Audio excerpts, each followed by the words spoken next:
Okay, we're ready to start, and I don't know when we should stop, and that's dangerous. Before kickoff. Yeah.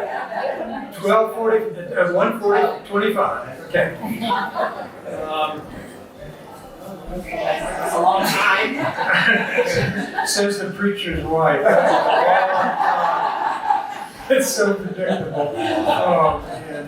We've been through this.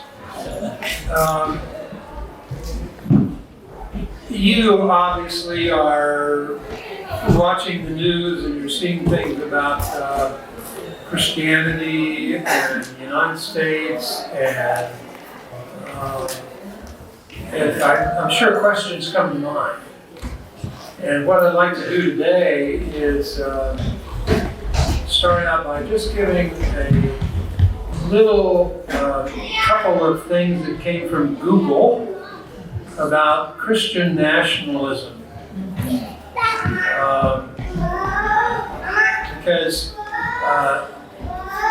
this is very much very popular right now, and very much gaining power. And on the other side, there's the Episcopal Church of St. Paul's. And I'd like to take a running head start, bigger than you want, a running head start in the Episcopal Church. The Christian journey of the Episcopal Church from Jerusalem to Burlingame. That shouldn't take very long. 2,000 years. What the heck?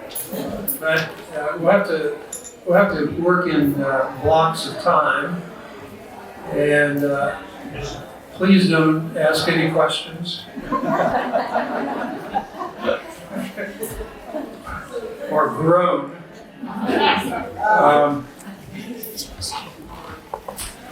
I would like to remind you of why you're sitting here in an Episcopal church. Not because of you, but because of the Episcopal church where we come from. Obviously, just working backwards, we came from England, okay? And before that, we came from Jerusalem.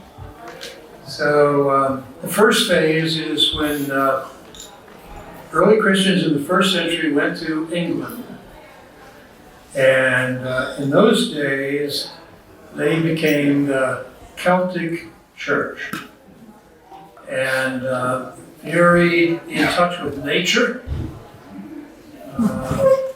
What we would think of as Irish now. Very earthy, wonderful music. And so England was Celtic. St. Columba, St. Bridget, St. Patrick, they came back, they were Celtic people. Then in 595, the Pope sent over Augustine Canterbury over at Canterbury Theatre. And he started the Roman tradition in England. So right from the beginning, there's a great tension between two forces. One force is very unorganized, very mystic, very musical, Celtic, and on the other side, there's very organized, hierarchical, orderly Roman church comes into England. And so the Roman church begins to expand, the Celtic church begins to expand, and they said, wait a minute, we got to have one church here, not two. So at the Council of Whitby in 664, the king of Northumberland said, we're now going to be a Roman Catholic. And so so England was Roman Catholic. The Celts didn't go away. But who's in charge around here is the issue. Especially if you go over toward the coast in England, Ireland, Scotland, the Celts have been there, right, 2,000 years. But the Romans get really predominant. So there was tension in England, religious tension. Then comes the Protestant Reformation from Europe. And Zwingli and Luther and Geneva, all that. So it was fierce. Roman Catholics killed the Protestants, and the Protestants killed the Roman Catholics. It was, it meant the world. So who was going to come out of this tension? And so officially, England was a Roman Catholic country until Henry VIII, and he had the Act of Supremacy in 1534, and I'd like to. He became the English monarch was the supreme head of the church. So people said, "Wait a minute, we don't want the Pope." And England said, "We don't want the Pope." And now the king said, "By the way, I'm I'm the supreme head of the church." So and people are dying over the question of who is the head of the church here. And so the king said, everybody now is Protestant. So everybody was Roman Catholic yesterday is Protestant today. What do you do with your vestments? What do you do with your theology? What do you do with your prayer book? What do you do with your canon of law? What do you do with the Constitution? And so, it's only about 60 years between Henry VIII and when Christians landed in Jamestown. I mean, it's not like that. It's in one lifetime from Henry VIII. English people landed in Jamestown. Well, it's kind of interesting. No bishop came to America. Bishops had a nice life. They had a bishopric, and they had a mansion, and they had, and so here was this little Anglican enclave, and they began to grow. But since there were no bishops, there were no ordinations of priests. The only people who were ordained were the high church, more Roman type Episcopalians who went. I'm saying Episcopalians, they were Episcopalians, they were Church of England. Please excuse me, I'm saying it wrong. The Church of England people tended to be really low church. And I come out of that tradition. When I was ordained, they called me, the adults called me Mr. Sawyer. Or the adults called me Bill, and the children called me Mr. Sawyer. Anything that smacked of hierarchy, or a pope, or a king, that was so.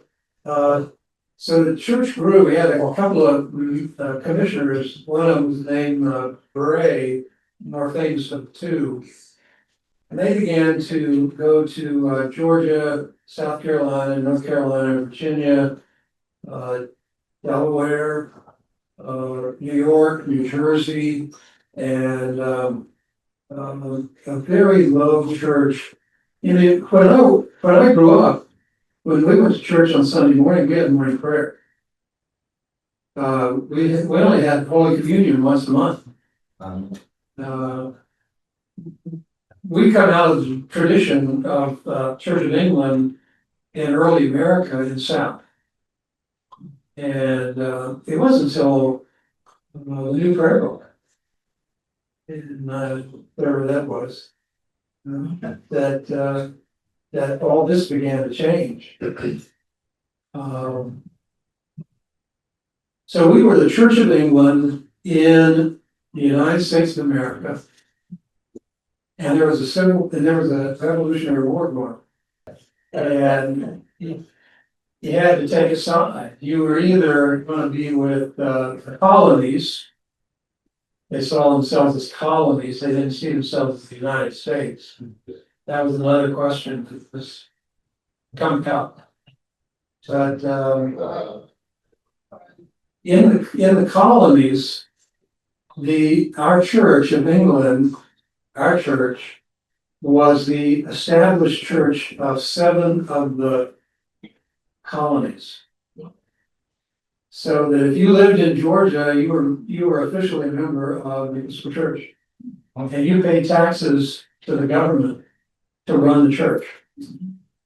So, they didn't have another way of thinking. They just said, when England, it was an established church. It was the Church of England, so it'll be the Church of England in America. And you are assigned wherever you live. You're assigned to pay taxes to the government, and the government, because the king is in charge, the government handles the religious matters. Well, you can see what's coming here. The Civil War comes, the Revolutionary War comes. And they got to say, are you going with England? Or are you going with the United States, with the colonies? And so the high church people tended to be more Romanish. And they tended to be in New York, big metropolitan centers. And the low church dominated. Let me just look at my notes here for 1 second. One of the big issue is, in those days, where are we going to get new priests? Well, the Roman kind of Anglicans went back to England and they were ordained, but the vast majority of people who were Episcopalian, who were Church of England, they couldn't get ordained because there was no bishop. Now let me just go over to the side for a second.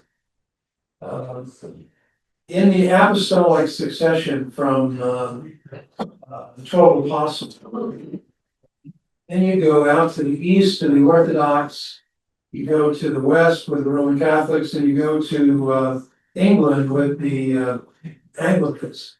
And they all come from the same line of bishops. Well, what's the line about? The line is you got to have 3 bishops lay the hands on a bishop to make that bishop valid. And if you don't have 3 bishops lay hands on somebody, it's not a valid consecration of the bishop. And since none of the bishops in England came over to the United States, this is a church without not only bishops, this is a church without priests. So while we were trying to figure out how to start the country, how to break away from England, start a country, we were at church was saying, how do we break away from England and be a church? We're using their prayer book, we're using their hymnals. We're going through the ordination process and saying, how do we break away? When we break away, who are we? Because there wasn't a such thing as an extension of the Anglican community. There was just the Church of England, and that's it. So to think of that you're going to be a country that breaks away from England, and you're going to be a church that breaks away from England at the same time. We want to get rid of the king. We want to get rid of the Pope. We want to get rid of Europe. We want to be American, but we don't have a bishop.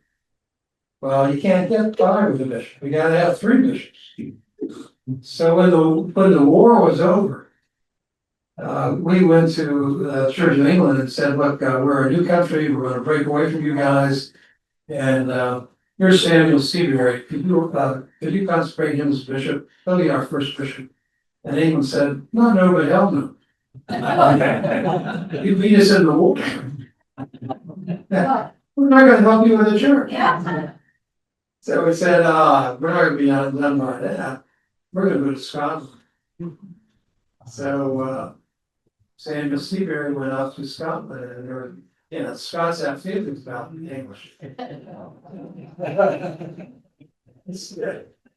You, consecrate this, American, one of the colonialists?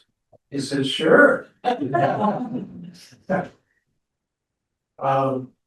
So the Scottish ordained, consecrated Samuel Seabury, and then the bishop from the guy from New York went over, and then England felt embarrassed. So we sent another guy, provost, over to England and said, okay, we'll consecrate him. And then there was a guy from Philadelphia named White. And said, okay, we'll consecrate him. So with 3 bishops, he can start the Anglican Communion in America, or the Church of England, only it's an American church. Now this is really radical. Let me go over to the side. There is something called the Anglican Communion. And you've probably heard of it. The 39 provinces there's Australia, there's Canada, there's Papua New Guinea, and you go on, and most of us are in Africa. Most Anglicans are Africans. Our people of color. Of course, it's a whole different mindset than we normally think. But we broke away. We broke away from England, and the Church of England didn't know what to do with us because we were their child, but we weren't. We were in their family, though. We were talking to each other. So what do you do with America? Well, you say it's a province of the Anglican Communion. So we're not going to have the Church of England every place. We're going to have an Anglican Communion that's made up of, and we were the first. Once we broke away, then Canada broke away, then Australia broke away, and then you say, okay, we have to have a new setup. And today, the Archbishop of Canterbury invites all the bishops of the world to Canterbury, England, for the Lambeth Conference. Now it's 2 of them, and the Archbishop of Canterbury is first among equals, but he has no power over us. And how great was the feeling about getting away from we wanted away from the king and the pope and the Archbishop of Canterbury, and we wanted to have our own bishop who's in charge of all the bishops. And they said, well, let's have him be the Archbishop of America. I said, no, that sounds too English. That sounds too Roman. Let's call him the presiding bishop. So even to this day, we do not have an Archbishop in America, although there are Archbishop of Canada and non-American. By George. We are independent, and so then we're in the same family, but father and mother are not running the shopping. The children run their own shopping. So we got to get away from monarch. So wherever you are in America, if you're an Episcopalian, you've gone through in your bones, you've gone through the Celtic Roman thing, you've gone through the Protestant Roman thing, you've gone through the American colony England thing, you've gone through the high church, low church thing. So we're accustomed to a certain amount of internal tension all the way along our long path. Let's see. Then we get to maybe a little off to the side, but maybe not. Who were the guys who were the founding fathers most of them were Episcopalians. But if you dig a little deeper, they were really mostly deists. They believed in God, but they weren't sure about the church. Weren't sure about theology, weren't sure about a lot of things. Um, George Washington was a vestry member in Christ Church, Episcopal Church in Alexandria. Benjamin Franklin is buried in Christ Church, Philadelphia. The interesting story about Franklin, he was ready to die, and he was on his deathbed dying, and somebody came up to him and said, "Do you believe that Jesus is the Son of God?" And he said, "I don't really know, but in a couple of weeks I'll find out."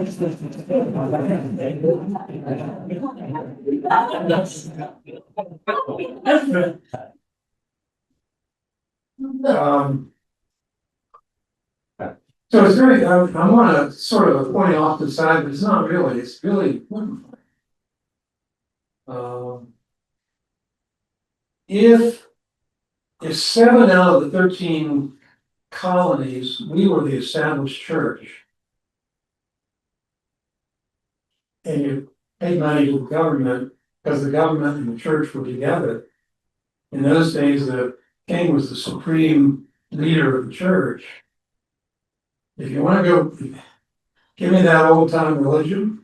If we could just get those states to pay taxes to the Episcopal Church, we'd be great. But we made a real stand. We want to get away from that. We want to get away from hierarchy. We want to get away from whoever's up there calling the shots. And we want to be, we took the Church of England prayer book and we revised it. Instead of praying for the king, we had morning prayer today in St. Paul's. We prayed for Bishop Trump or President Trump. Biden. I saw a copy of the service today from England, and in the normal parish church in England, they pray for King Charles. They pray for the Prince of Wales. They pray for Queen Camilla, and everybody in the congregation prays for the royal family. I saw it today. I saw looking into that this week. When I was growing up, I was saying we had morning prayer 4 times a week and 4 times a month, and then Eucharist on Holy Communion on Sunday, once a month. So we were steeped in morning prayer. We were at a whole different tradition, St. Paul's, or Diocese of California, or the Episcopal Church there. What we were raised in is just different. The prayer book is different. The services are different. A lot of the hymns are different. Not better or worse, different. But I want to get back to the point because the folks that we're going to talk about in a minute make a big point of this. They'll say the reason that America was great is because God inspired the Christians who were writing the Declaration of Independence and forming this country.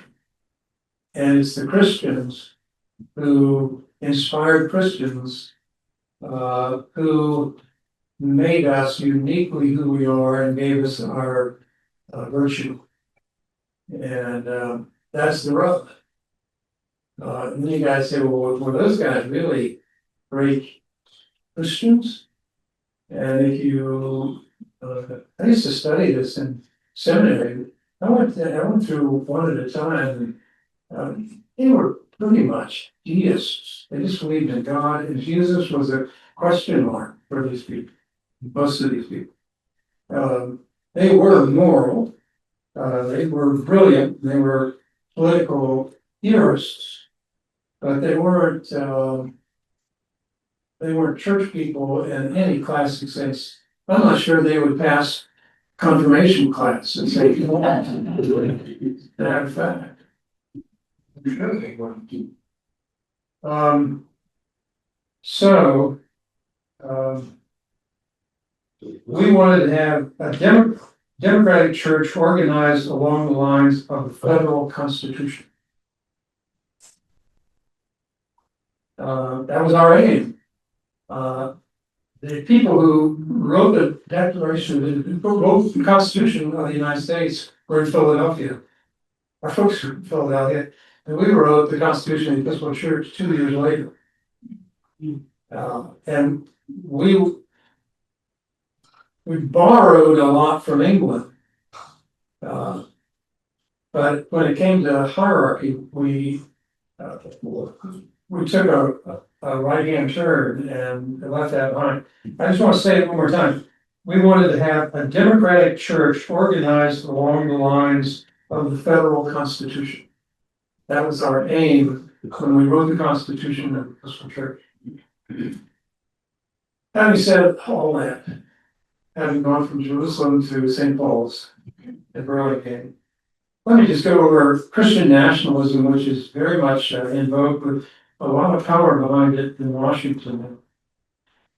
Christian nationalism is a political ideology that seeks to fuse Christian and American identities, contending that the United States was founded as a distinctly Christian nation and should remain a distinctly Christian nation. It's a cultural framework rather than a formal religious denomination and overlaps with assumptions about white supremacy, nativism, authoritarianism, and patriarchy. Critics and scholars widely consider Christian nationalism, etc., etc., etc. I could go on and on and on. But you're watching this and you're thinking about this. I'm not here to argue one point or another. I'm trying to give you vocabulary which to happen with you. And we can talk about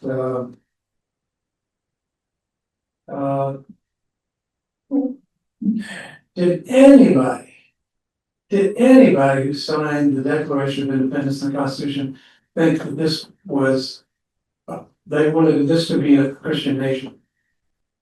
And the answer is no. Nobody said it.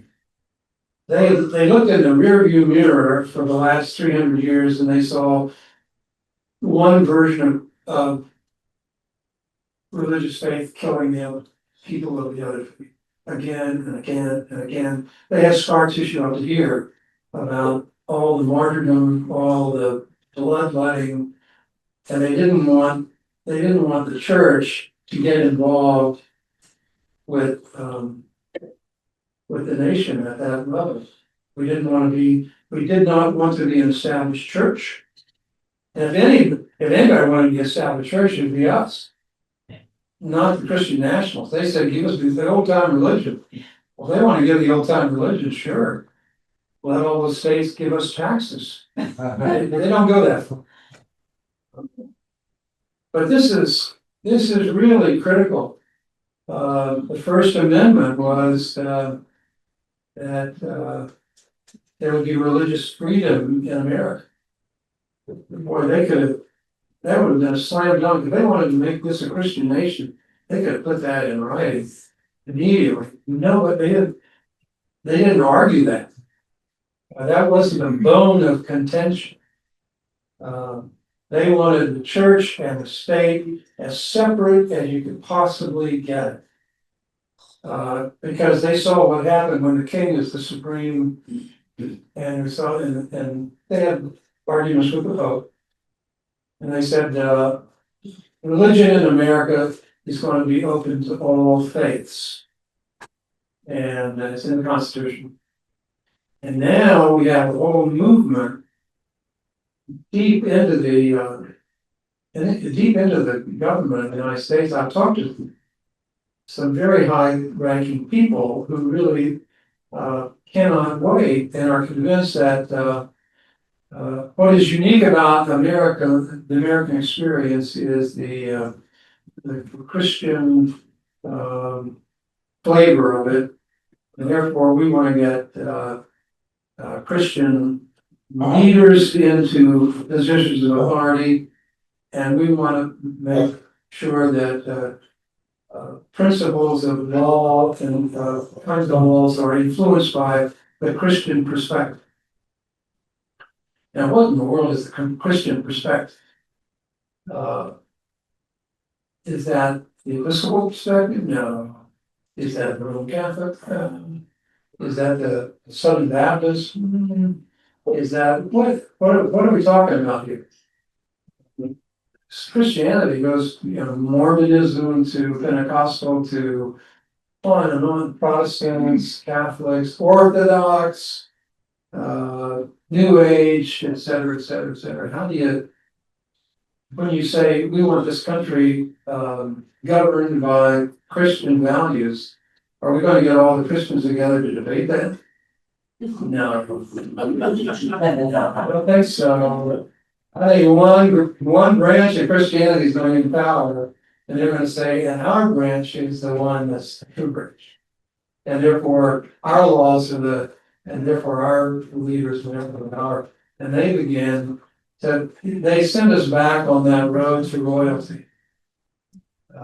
They send us back to the king, being the supreme, and they send us back to the Pope. And if you're a Roman Catholic, I'm not picking on it. That's just the way history unfolded in colonial United States of America. And now here we are again. Now, this is supposed to be a conversation, and I'm done. I've done all the talking.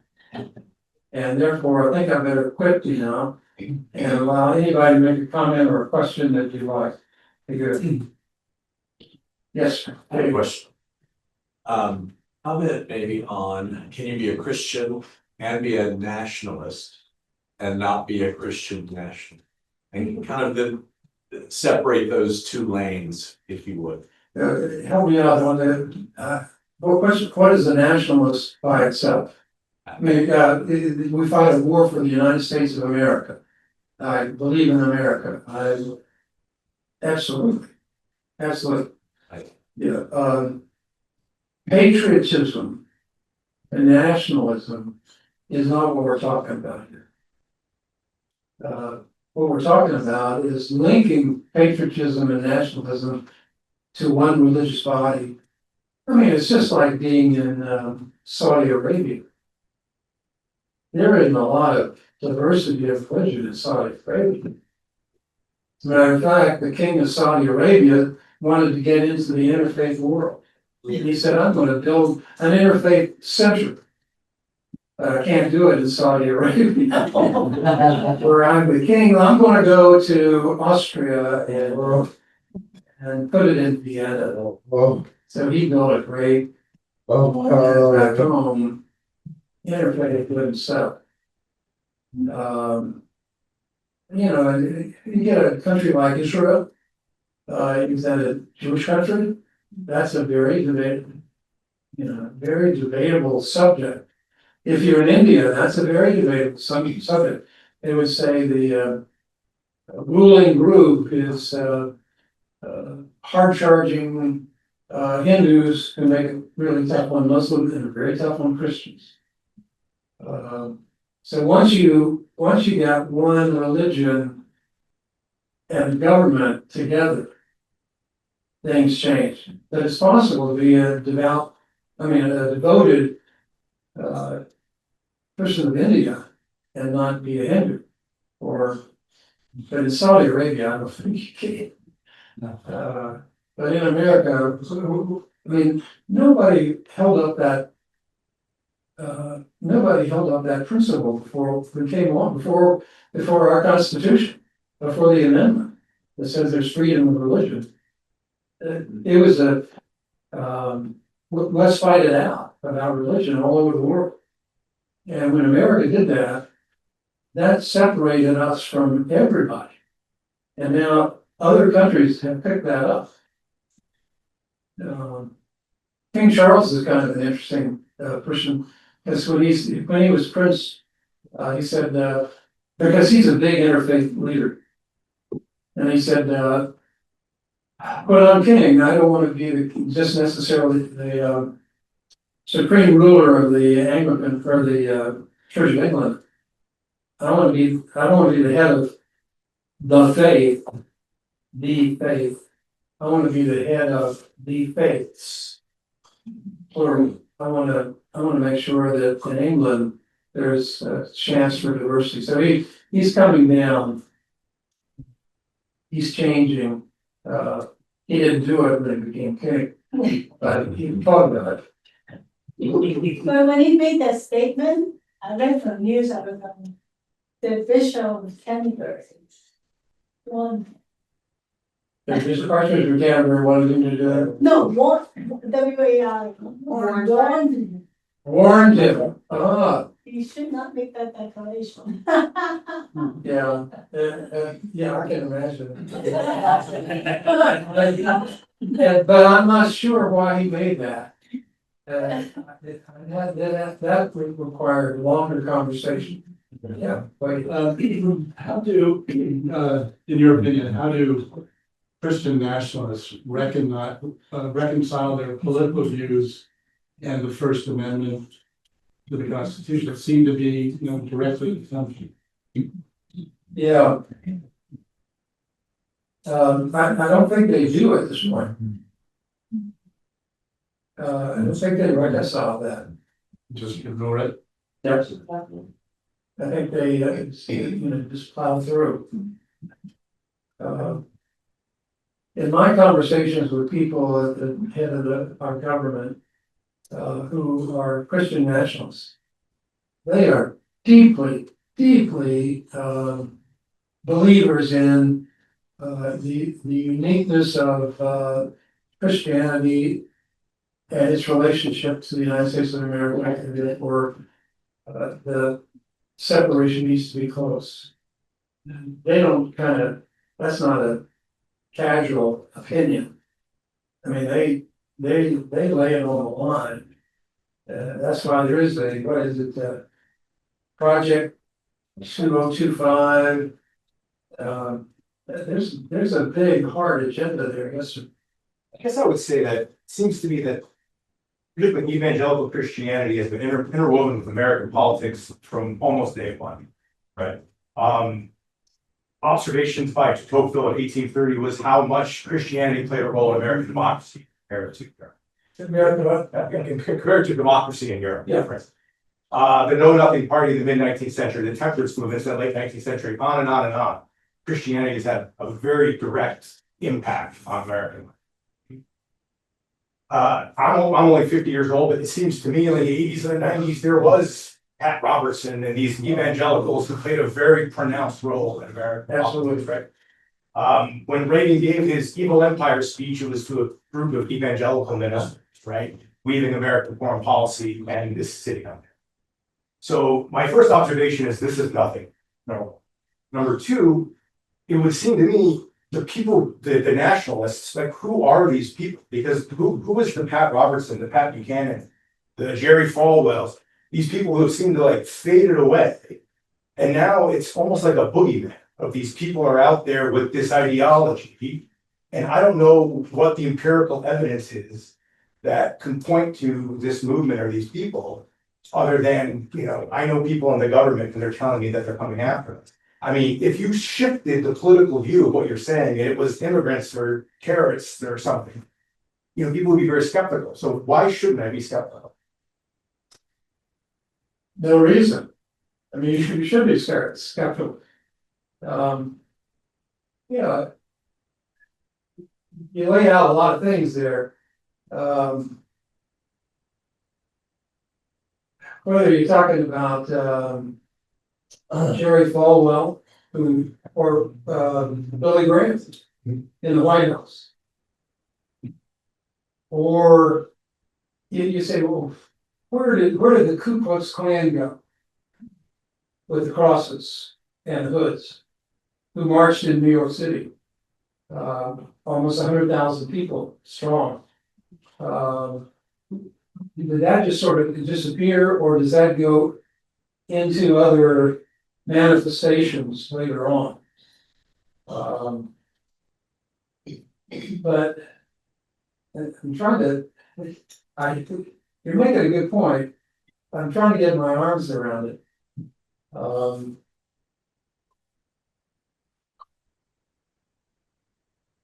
Religion, if you're in Hendersonville, North Carolina, whatever the religious opinion is, politically, it's probably what's gonna pass. It's a very evangelical, very, et cetera. But everything has to be countered. In terms of the Ku Klux Klan, there had to be other Christians who said this is not the full panoply of what Christ was talking about. If you let this group get away with this, yes, there's got to be checks and balances in the whole Christian voice. There's not one, the problem is trying to get to one voice. You might have one voice in a little town in North Carolina. Can you get a voice for the United States of America? That's the question that these people are raising. And I guess I wouldn't doubt that these people exist, right? I have no doubt you can find any crazy person you want on the internet. But give you an example, Biden, a few months before the election, or maybe a year before the election, he was speaking at Howard University, and he said that, I don't think he was Christian, I think he studiously avoided that word, I think he said white nationalism is the greatest threat to American national security. That's what he said. And I'm just curious, like, there's a difference to me about crazies on the internet and something that's an organized unit that threatens the republic. There's a vast difference, and I think in an open society, you're always going to have wacky people, and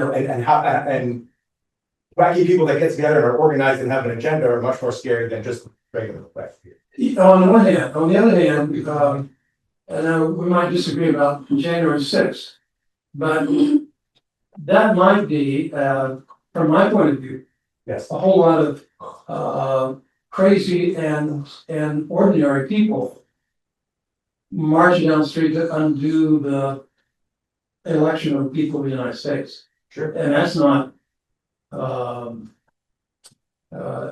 small thing. The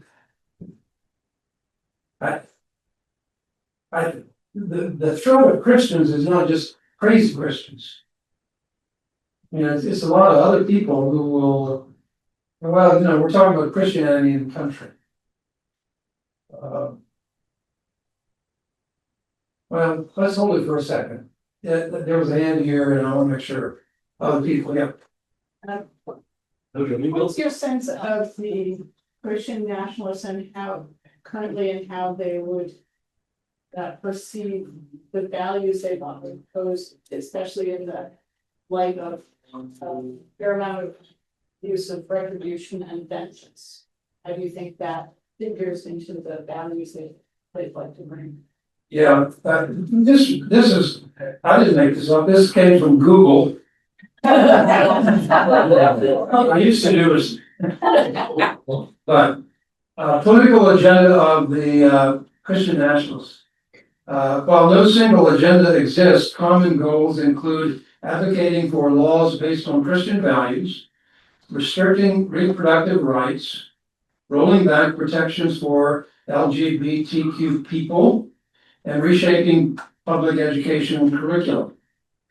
The movement also reflects distrust among religious minorities, including Muslims, Jews, and atheists, and frequently holds anti-immigrant views. I don't know.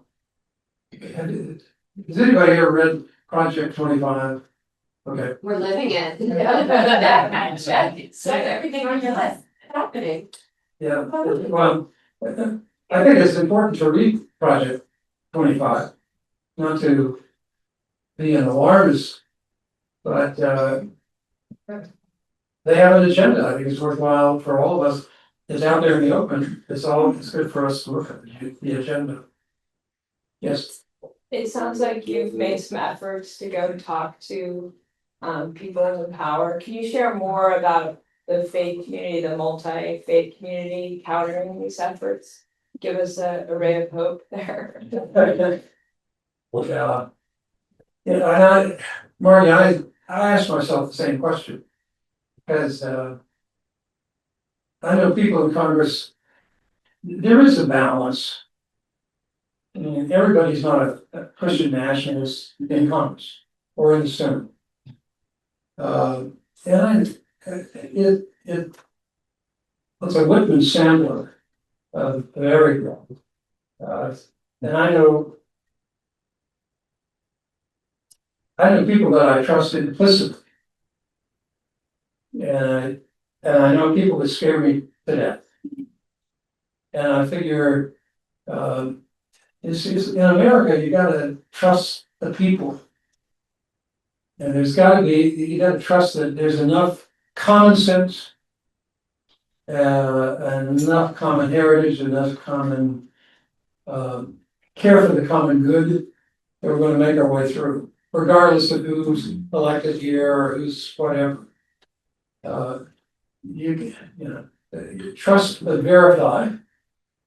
I think we need to trust the will of the people in the country, but also be careful. Verify the beliefs of people. Yes, sir. Having grown up in the Southern Baptist Church, I think we have a huge number of people, 30, 40, 50 million, who believe that their theology is the only one. And most of these people are not wealthy, but they do have one thing that we don't have. I don't know that we don't have, but I think we don't have. One thing, we have one big donor, George Soros, who gives billions of dollars to our causes, but they've got hundreds. One man in Tupelo, Mississippi, my hometown, gave $150 million to the Southern Baptist Convention in 2015. And of course, they took that and built a beautiful building in Nashville for the headquarters. And they've got tons of people around the country who are getting lots of money. And that's how they organize and keep their movement so loud. And the rest of us are afraid to speak out against them because we know I know how they act. They are still upset about losing the war. Yeah, it's very interesting. When the Civil War broke out, the Baptists went north-south, Presbyterians went north-south, Methodists went north-south, the Episcopalians stayed together. We're the only group in the war that hung together. We've been fighting Celtic Roman for a couple of centuries, millennia. We know how to stay together. Yes, Dave. You're from West Virginia. I'm from West Virginia. And if you were to walk down the street of one of the larger cities of West Virginia and strike up a conversation with your former neighbors, your former classmates, how would you feel like you were 20% in alignment with them, 80%? And really what I'm talking about is the Christian nationalist issue, maybe politics in general.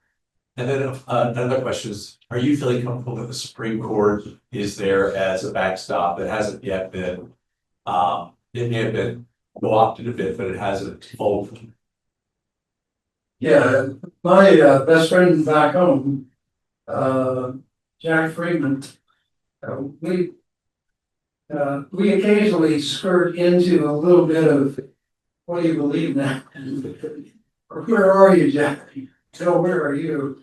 And, when we get there, there's so many, it's like he was watching one television show and I was watching another. That's, You can pick that up pretty quickly. And so, we turn to other subjects. We don't.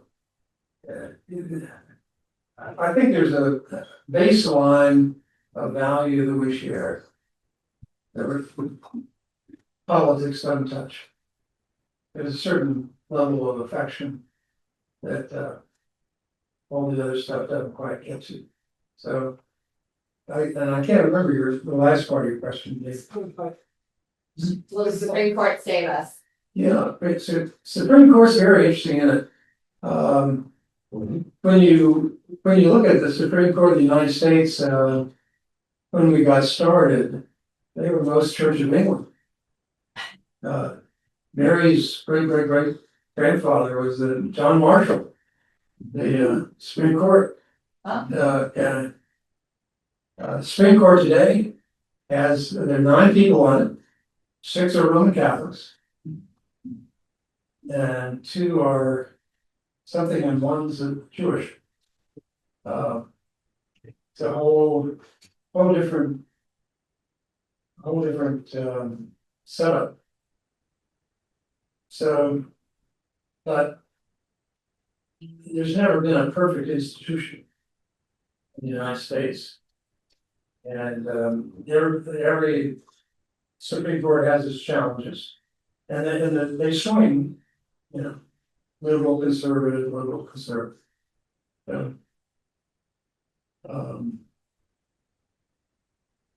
I don't have a good answer for you. Yes. We walked down with it. John Adams, was quoted after he, writing passage of the Constitution, and he said, "Our Constitution was made for a moral and religious people. It's wholly inadequate to the government of England. Can you say that again? Our Constitution was made for a moral and religious people. It is wholly inadequate for the government of any other." And what strikes me about this is that we have gotten so, we're getting away from a moral and religious people by what our society is doing these days. And I'm thinking along the lines of what you talked about, that the Christian, what do we call it? Nationals. Is being created by the fact that people recognize that our moral structure is disintegrating and that it is drawing people who want to deal with it in some way, forcefully, to get us back on track. And I think that's where it's headed. I think that's why it is moral and religious people is something that is a real problem in this country. Yeah, and are you the kind of guy who walks through the park looking at yourself? I didn't look at myself, but I wanted to make sure I didn't screw them up.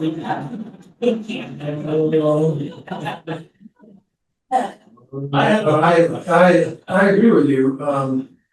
When I was growing up, it was right after World War II, and everybody came back from the service, and they wanted to build churches. I mean, churches, it didn't matter if the clergy person were whatever, the churches grew like crazy. You couldn't stop it from growing. New missions, new churches, new everything. And there was an energy to sort of build a new post-war America with a lot of the sense of, if you've been in war, religion is something that, is a better way. And so when I was going to seminary and when I was growing up, the Episcopal Church was just going like that. But everybody else, the Lutherans and Methodists and everybody. And then all of a sudden you get to a point in history where things change. And then you start losing people and you live in a secular society, like you say. It's more secular all the time and less religious. And the way a lot of the young people never are gonna say I'm spiritual. Yeah. There was a hand over here. I was actually tied in with that, not so much of a question, but an observation, because of that is carried in the hand and the reels and TikTok and all that. I think so many, and I have grandkids now that are teenagers that are looking for a connection, and because of the decline in, I think, young people in some churches, and I think that people, Charlie Kirk has taken that and kind of given a voice that a lot of people are interested in. I mean, this is just realistic, and you're constantly, you can look at hundreds of those a day of this snippet and that snippet, and how do you put it all together like you're talking today and get a broader picture?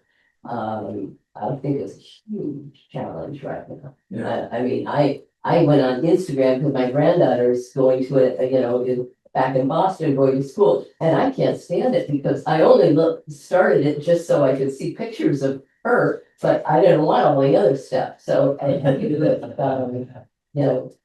that Bible in that. Two things to say for me here. One is, God says, I will never be without a witness. Yeah, regardless of what it looks like out there, a barren land or whatever. And secondly, there's a story about an English parish that the attendance started to go down. And some guy on the vestry said, I'd like to see the records of the church. So the records of the church had been there for 700 years. So he went through the records. He said, yeah, we went down for about 150 years. Then we had about 200 that were really it's kind of like today isn't the only day of creation. Yeah. And if you were in Russia and the Communist Party took over and they wanted to close the churches, the Christian faith was kept alive by grandmothers who taught their children, the grandchildren, to sing the hymns, the chants, to read the Bible, etc., etc. So there's always a witness. Okay, one more, Dave. I'll take you to lunch, so we don't have to bother anybody with all the questions, but I have one more question, and that is that there's some renewed energy in recent weeks or months about maybe instead of not arguing and getting along, we should be arguing more respectfully, collegially, but that the fact that we're all siloed into our own worlds is we don't have connective tissue, left and right, Christian nationalist, Jewish, etc. So what do you think about the idea that we should really be finding a way to argue peacefully, but fastidiously avoid not arguing just for the sake? And you're right. You're not arguing with your friend from West Virginia, so you're with us. And we're all worried about that family member or old friend who doesn't share our politics. But maybe we should be. Is there a way to bridge that gap without hating that person and vice versa? Or maybe celebrating the difference. Maybe we don't have to fight as much as we need to celebrate. It's a big deal that Silicon Valley has a lot of people from India who are Hindus. That's a big deal.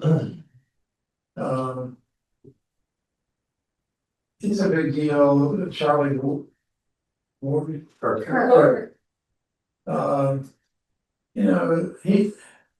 The Indians have their finger on something that's important. Charlie Kirk had his finger on something that was important. Other people have the finger on something that's important, and so, you know, maybe it's trying to discern what's the genius or the charisma that if God's planted a seed of truth in you, how can we find out what it is, rather than it's my truth against your truth, maybe, or we'll outvote you, or whatever. And the world's never gonna be a place that Indian mice will all believe the same thing. It's just never gonna get there. So then we gotta make our peace with, there's a lot of difference. What we do, and I work for the United Religions Initiative, we wanted to come up with a preamble, purpose, and principles that every religion in the world could agree on. And it took us 3 years sitting at a table with 19 people, even some lawyers. And you know, hacking it out, trying it out with the Jews, trying it out with the Roman Catholics, trying it out with the agnostics, trying it out with the, you know, how can we find a language? How can we find a tenet of truth that we all hold together? And so we've created the United Religions Initiative, trying to answer your question based on a purpose and preamble and principles, and an organizational design about how you deepen the conversation and spread it. And cooperation circles. Oh, Operation Sir, you sound like you don't know. Okay, one more, then we go. I just wanted to, it's just a comment, so my family's Swedish, my dad used to say one thing that I just love so much, and he would always say, the idea is, back here, he would just say, the idea is to disagree without being disagreeable. Yeah. And my family is still all in Sweden, and we have these conversations around a table and just have differing points of view. Some of my family is quite conservative, some obviously Swedes can be quite liberal. But we are able to have conversations with differences, and the temperature, there's just a cultural understanding that there's never going to be that ratcheting of the temperature. And I think I've always had this hope that there could be almost like a teaching in schools, or some kind of almost like a, you know, some sort of a practice where we could have some kind of a modeling of this behavior with our young people, or, you know, in some way to teach people that you could disagree without being disagreeable. And the other thing my father said is, remember that the truth is oftentimes somewhere in the middle. Somehow, if we can begin to come back together with some of these principles. I mean, if we could restore some of that civility in our society, I don't know how, but maybe with starting with the young people, that would be certainly my hope. Good. Workshops. Yours is the last word, that's the right.